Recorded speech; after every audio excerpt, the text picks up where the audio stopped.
Excelsior, everyone. It is I, here to give you true believers something to think about while we are waiting just 5 days for the Falcon The Winter Soldier. And I want to talk about WandaVision. Tell you guys what you should expect from Falcon The Winter Soldier and Loki. Can't forget that came out. And I want to talk about some of the things surrounding WandaVision and possibly the MCU shows. So let's jump right into this. Um, actually don't remember where to start for this. This is actually my second time trying to do this video. Um, First and foremost, I enjoyed WandaVision. Actually, for a second, please comment, like, and subscribe. It helps me out a lot. We're trying to get to 100. We're here at 80. Welcome all new subscribers. Anyway, back to the first point. I actually really enjoyed WandaVision. Uh, the ending, I actually appreciated as well. I feel that a lot of people don't like the ending because a lot of theories were flushed down the toilet. A lot of anticipation that people have. And here's the thing: the model, the way that they did this by bringing it out week by week and building up, what's going to happen next, what do you think is going to happen next. That actually makes for really good television, makes for really good ratings for them as well. I personally like it because I don't like wasting a lot of time binging episodes of things. I I grew out of that a long time ago. And actually, for most of you out there that watch anime, and this is the thing I've had to say in a lot of groups that don't like how WandaVision does this, you all don't watch anime in one clump either. You all will sit there and you will watch your Attack on Titans and you will watch your Dragon Balls week after week after week. So please, let's not pretend like this is a new thing. This is how these things go. So format was great.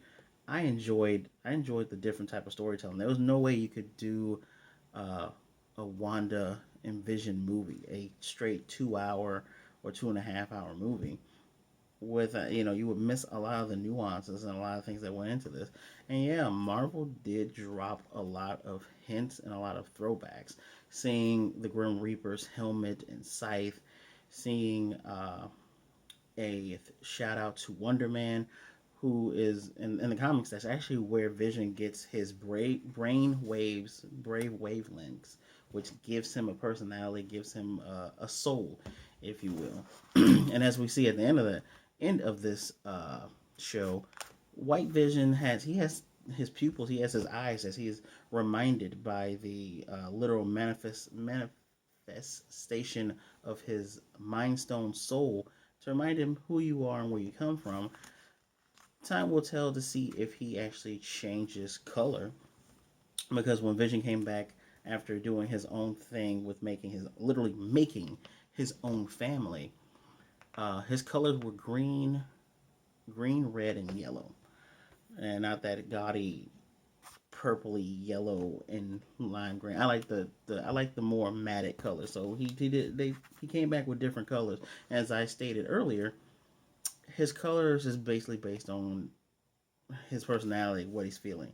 Because when he was killed by Wanda and killed by Thanos, he went straight to gray, and it looks like, however he was reconstructed, it's white right now. I don't think it's going to stay white though.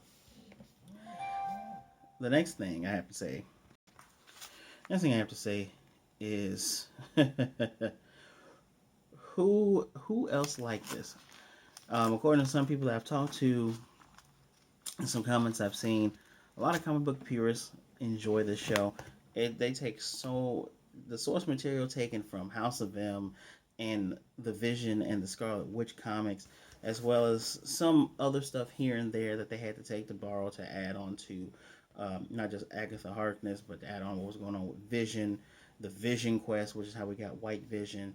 Things of that, they took things and it's very much comic book accurate, but at the same time, I'm trying not to rant about comic book peers because I've met a lot of people who were around during the time that they could buy the comics from the 60s, 70s, and early 80s, because a lot of people just stop at a certain point and say, this is what I see, this is what needs to be up there. People that complained about the Infinity War and the End Game, saying that there's no X-Men and there's no Fantastic Four. How could you do this? Why couldn't you wait? Guys, There's a lot more going on behind the scenes than you probably realize. Companies don't own a lot of these names. Actually, Marvel doesn't own all the names. They just got the X-Men. They just got the Fantastic Four. They are able to um, work with Sony to use Spider-Man because Marvel was bankrupt in the early '90s and had to start selling stuff off. The fact of the matter that they even get to use Incredible Hulk is amazing, and hopefully one day they can use Namor, who is technically the oldest mutant and technically a person who founded one of the groups that Captain America had started with the original Human Torch, etc., etc. What I'm trying to say is that comic book iterations change over time.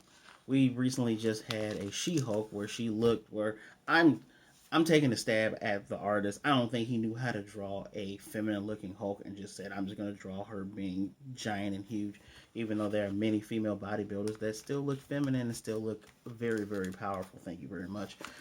And we have the original She-Hulk from the '80s, who she looked amazing. Then we have the one that most people, around my age, we grew up with, the one from the early 2000s. The one who was in tune with not just being a lawyer and not just being a Hulk, but in tune with her feminine side, and not taking shit from people who want to talk about her wanting to be a sexual being. Guys, they're different. Different writers have different views of different characters.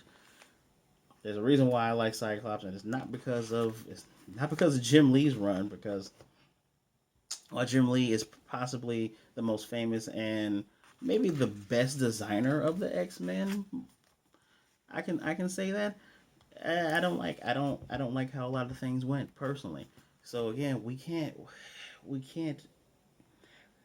The word comic book purist is so weird to me, because while you're right about some of the things that happen, you can also be wrong, and I can pull some other things. But that's where I give Marvel credit, because unlike DC, where DC always reboots, you just had DC Rebirth a while ago. Now we have Future State. They change their characters' backstories so much. Sometimes the person who was dead in 1988 is alive in 2003. Now the person's dead again, never existed.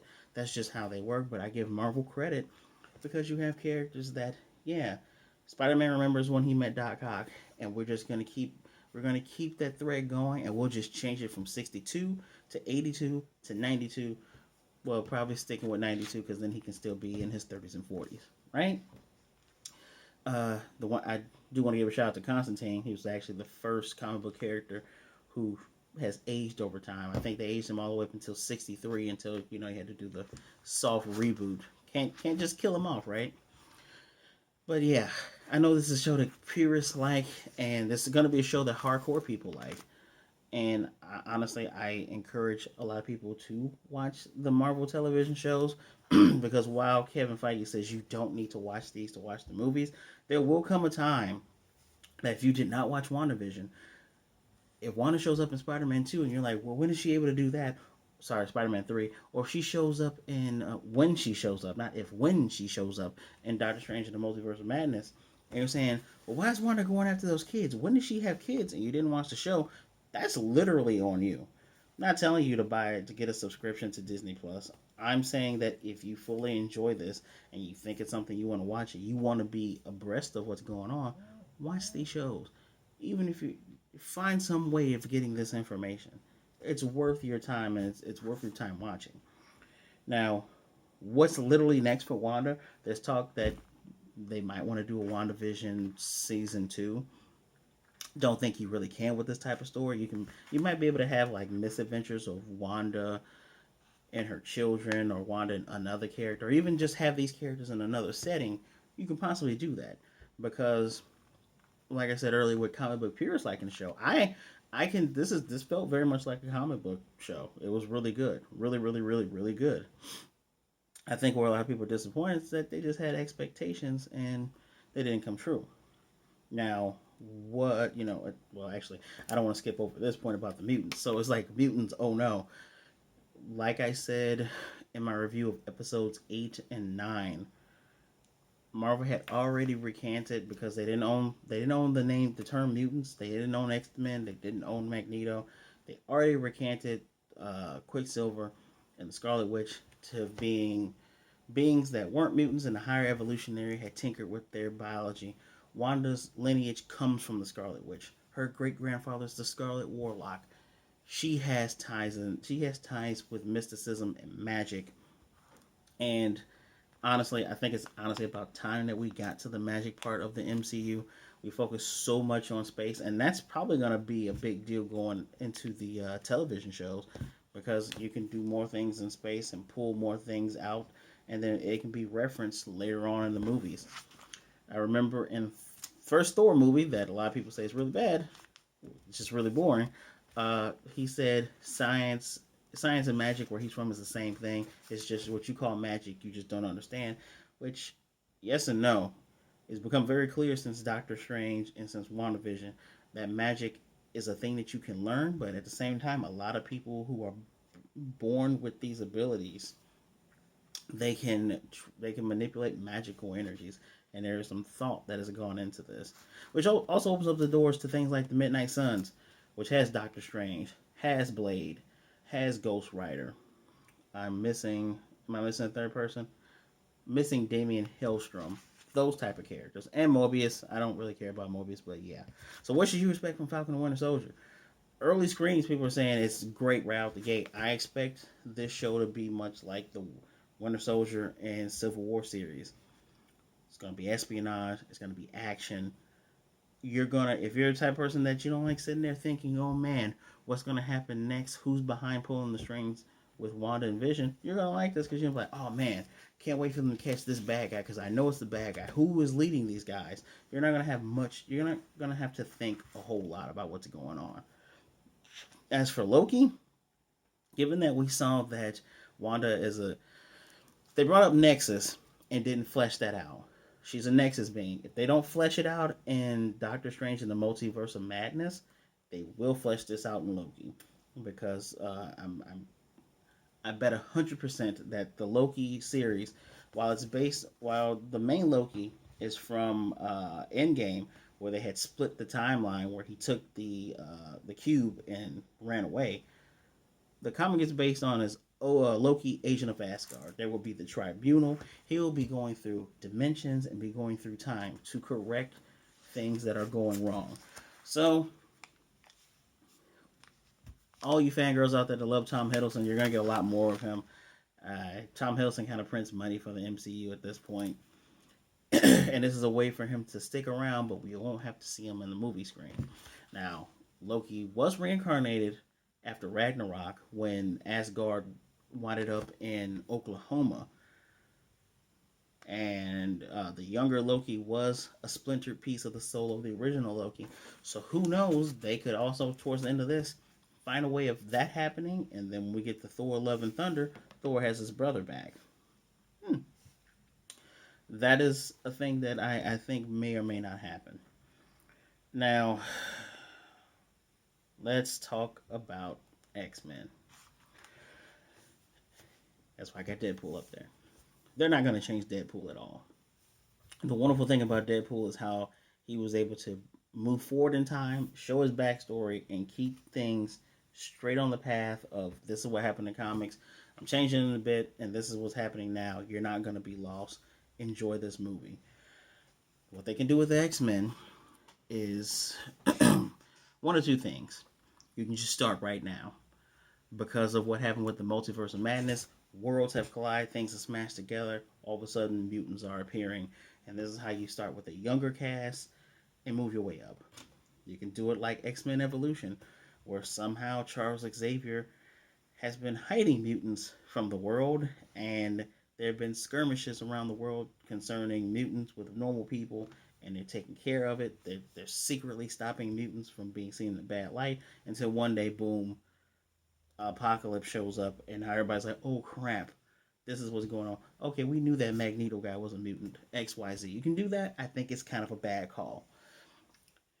Now, if you want to do it that way, you can do it that way where it's been this undercover thing to try to keep mutants from being seen, but you need to make everybody a little bit older.